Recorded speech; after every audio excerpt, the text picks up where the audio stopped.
നമസ്കാരം, കൊട്ടാരക്കര മീഡിയയിലേക്ക് സ്വാഗതം.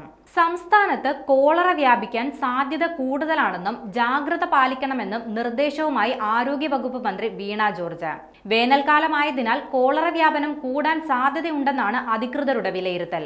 മലിനജലത്തിലൂടെയും ഭക്ഷണത്തിലൂടെയും രോഗം വരാൻ സാധ്യതയുണ്ടെന്നും ലക്ഷണങ്ങൾ കണ്ടാൽ ഉടൻ തന്നെ ചികിത്സ തേടേണ്ടതാണെന്നും അധികൃതർ കർശന നിർദ്ദേശം നൽകിയിട്ടുണ്ട്.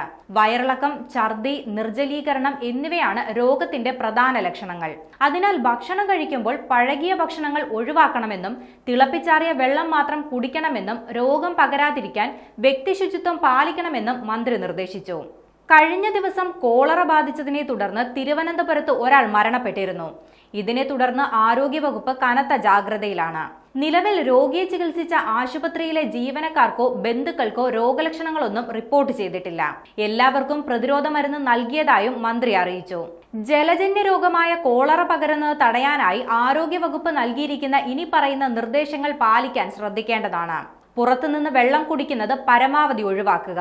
തിളപ്പിച്ചാറിയ ശുദ്ധമായ വെള്ളം മാത്രം കുടിക്കുക. ഭക്ഷണവും വെള്ളവും സൂക്ഷിക്കുന്ന ഇടങ്ങൾ ശുചിയായി സൂക്ഷിക്കുക. ശരിയായി പാകം ചെയ്യാത്ത കടൽ മത്സ്യങ്ങൾ ഒഴിവാക്കേണ്ടതാണ്, പ്രത്യേകിച്ച് കക്കയിറച്ചി. കൂടാതെ ഭക്ഷണം കഴിക്കുന്നതിന് മുൻപ് കൈകൾ സോപ്പിട്ട് നന്നായി കഴുകേണ്ടതാണ്. കൈകളുടെ ശുചിത്വം കോവിഡ് നിയന്ത്രണത്തിൽ എന്നതുപോലെ കോളറ നിയന്ത്രണത്തിലും പ്രധാനമാണ്. പച്ചക്കറികളും പഴങ്ങളും കഴിക്കുന്നതിന് മുൻപ് നന്നായി കഴുകി വൃത്തിയാക്കാൻ ശ്രദ്ധിക്കേണ്ടതാണ്. കഴിവതും പച്ചക്കറികൾ പാകം ചെയ്ത് മാത്രം കഴിക്കുക. ശുചിമുറികൾ ഇടയ്ക്കിടെ അണുനാശിനികൾ ഉപയോഗിച്ച് വൃത്തിയാക്കുകയും വേണം.